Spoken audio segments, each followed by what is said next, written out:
Assalamu alaikum. My registration number is 20TE23. Today I'm going to describe lab number 5.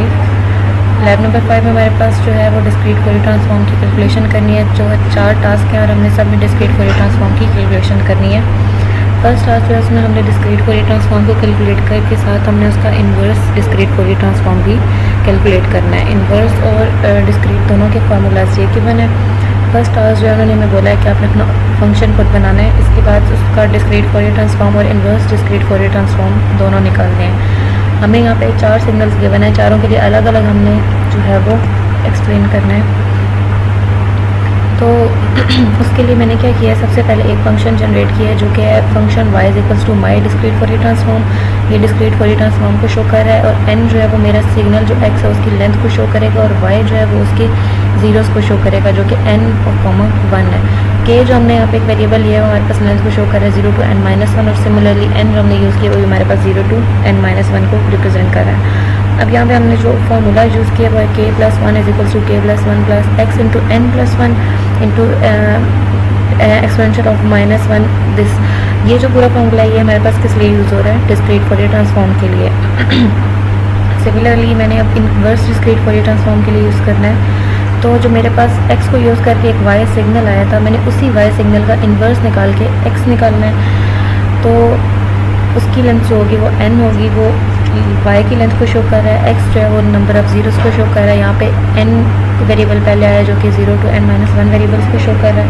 k जो है वो 0 to n-1 को show कर रहा है। यहाँ पे मैंने 2 तरह के फार्मूलाज यूज़ किए हैं। फॉर लूप चला के पहले एक फार्मूला यूज़ किया, फिर मैंने उसको एंड करके एक अगेन फार्मूला यूज़ किया which is x n+1 is equals to n+1 divide by n, और ये मेरे पास इन्वर्स फोरियर ट्रांसफॉर्म का सीक्वेंस देगा। अब जो टास्क 1 है उसके लिए मैंने एक जो कोड जनरेट किया है वो ये है। सबसे पहले मैं सीक्वेंस इनपुट दूंगी, इसके बाद मैं उसका डिस्क्रीट फोरियर ट्रांसफॉर्म कैलकुलेट करूंगी, फिर मैं उसके कोफिशिएंट्स को डिस्प्ले करूंगी। इसके बाद फिर जब मेरे पास जो आउटपुट आ जाएगी उसका मैं क्या करूंगी, inverse discrete Fourier transform calculate करूंगी और फिर मैं अपने सिग्नल्स को रिकंस्ट्रक्ट करूंगी। तो उसमें सबसे पहले मेरे पास अगर मैं इनपुट सिग्नल अपना देती हूँ जो मेरा x1 था, जब वो देती हूँ उसको मैं रन करूँ तो मेरे पास आ जाता है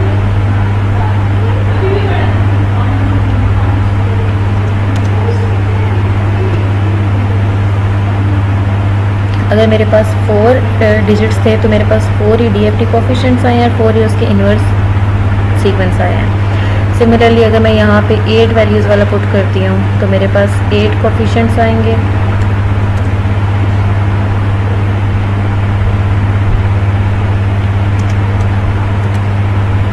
और 8 ही मेरे पास उसके inverse Fourier transform inverse discrete Fourier transform आएंगे। इस तरह से ये 8 है और इसके इन्वर्स सीक्वेंसेस भी 8 हैं। इसी तरह हमने बाकी वैल्यूज़ पुट करके भी कैलकुलेट कर लेना है। सेकंड टास्क में वो कहते हैं कि आपके पास जो है फ्रीक्वेंसी रेजोल्यूशन जो है वो इन्हेंस्ड हो सकती है बाय एडिंग ट्रेलिंग ज़ीरोज़। तो हमने क्या करना है, इसका discrete Fourier transform signal generate करने हैं, साथ हमने क्या करना है इसका फ्रीक्वेंसी स्पेक्ट्रम भी ऑब्जर्व करना है। तो उसके लिए मेरे पास जो है उन्होंने इनपुट में 11 सिग्नल्स दिए हुए हैं, जिसमें से पहले 3 की लेंथ बताई हुई है कि n की 4 लेंथ है, उसमें 4 डिजिट्स हैं।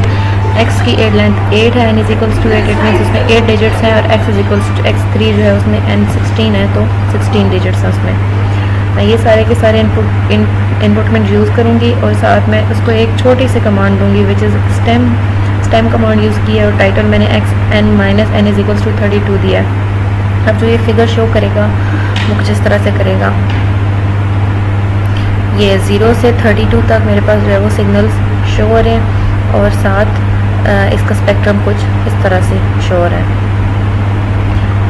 इसके बाद जो टास्क नंबर 3 है, टास्क नंबर 3 में वो कहते हैं कि आपने कोई भी एक आर्बिट्रेरी सिग्नल चूज़ करते हैं। Like we have arbitrary signal x is equals to 1 2 3 4। हमने इसका क्या कैलकुलेट करना है FFT, तो हम इसको डालेंगे कमांड विंडो के अंदर और हम इसकी MATLAB built in functions use करके इसका इनपुट निकालेंगे। इनपुट हमारे पास आना चाहिए 10.00 एंड दिस।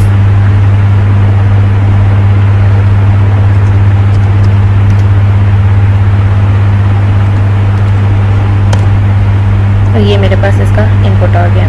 सिमिलरली इसके लिए मैं अब इसका इसी सिग्नल का रियल पार्ट चेक करना चाहती हूँ तो मैं इसमें ये पुट करूँगी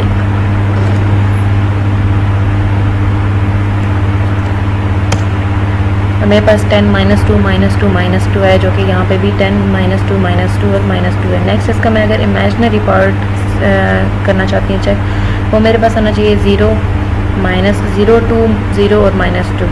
इसको भी मैं कमांड विंडो के अंदर पुट करूँगी और मेरे पास जो इसका आउटपुट है वो 0 2 -2 2 -2 है। इसके बाद अब मैं इसके लिए इसका extraction of real part of ये चेक करूँगी और इसके लिए मेरे पास जो आउटपुट आना चाहिए वो भी इस तरह से होना चाहिए। वो भी मेरा एज इट इज़ आ गया। सिमिलरली मैं बाकी भी इसी तरह से चेक करूँगी। लाइक अगर मैं इन्वर्स डिस्क्रीट टाइम चेक करना चाहती हूँ तो उसके लिए मैं ये इनपुट दूँगी, इसका मैं इन्वर्स IFFT फाइंड करूँगी और मेरे पास सीक्वेंस आ जाएगा 1 2 3 जो कि मैनुअल के अंदर गिवन है। और इसी तरह से हम बाकी सारे भी ऐसे कैलकुलेट कर सकते हैं। लास्ट टास्क जो है वो कहते हैं कि आपने टास्क नंबर 2 का जितना भी इनपुट डाटा है वो अपने यूज़ करके उसके लिए डिस्क्रीट फोरियर ट्रांसफॉर्म कैलकुलेट करना है और साथ हमने क्या करना है उसका मैग्नीट्यूड स्पेक्ट्रम, फेज स्पेक्ट्रम और पावर स्पेक्ट्रम तीनों सिग्नल्स के लिए जनरेट करना है और उसके हमने ज़ीरो पैडिंग इफेक्ट भी चेक करना है। उसके लिए मैंने जो यूज़ किया है कोड वो मैंने ये यूज़ किया कि मैंने वो टास्क 2 वाले सारे 11 सिग्नल्स यहाँ पे पुट किए हैं। उसके बाद मैंने क्या किया, सारे सिग्नल्स के लिए FFT की कमांड दी है। इसके बाद मैंने हर एक सिग्नल को उसके लिए मैग्नीट्यूड, पावर और फेज स्पेक्ट्रम की अलग अलग कमांड्स दी हैं। उस देने के बाद मैंने उसको फिगर करके एंड कर दिया है। उसके फिगर करके मैंने एक न्यू कमांड दी है सब प्लॉट की, उसमें 311 सब प्लॉट दी है। उसमें मैंने अलग से टाइटल जो है वो मैंने मैग्नीट्यूड दिया, क्योंकि मैं मैग्नीट्यूड स्पेक्ट्रम चेक करना चाहती हूँ। लेट्स सपोज f(x) ऑफ 5 का, तो उसमें फ्रीक्वेंसी के लिए लेबल x लेबल 1 यूज़ करती हूँ और उसके आउटपुट के लिए y लेबल 1 जो कि हम मैग्नीट्यूड को इस तरह से शो करते हैं। फिर हमने सब प्लॉट कमांड दूसरी यूज़ की है 312, उसमें मैं इसका फेस चेक करूँगी। तो फेस चेक करने के लिए हम रेडियंस में एंगल निकालेंगे। और इसके बाद मैंने जो लास्ट कमांड दी है वो मैंने निकाली है पावर स्पेक्ट्रम के लिए। उसके एक लिए हमारे पास ये फार्मूला होता है power x of k raised to power 2 divide by n।